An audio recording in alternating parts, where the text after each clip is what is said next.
This is by Alessandro Moreschi, the last known castrati to have ever lived. Before the 1700s, essentially all Western music compositions were religious.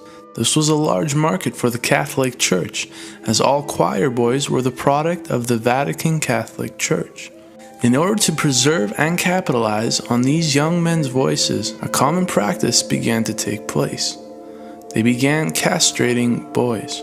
With the peak of popularity around the 18th century, boys aged 7 to 9 were forcefully castrated, meaning their genitals were cut off.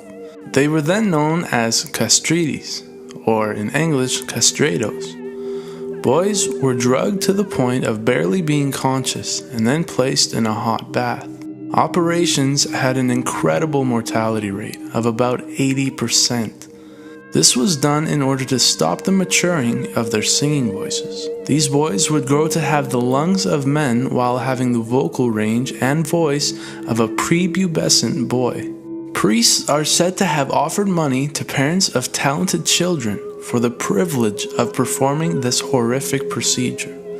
It is rumored that priests would go as far to tell parents that if any suspicion arose among family and or friends, to tell them that the boy had been in an accident with a wild boar.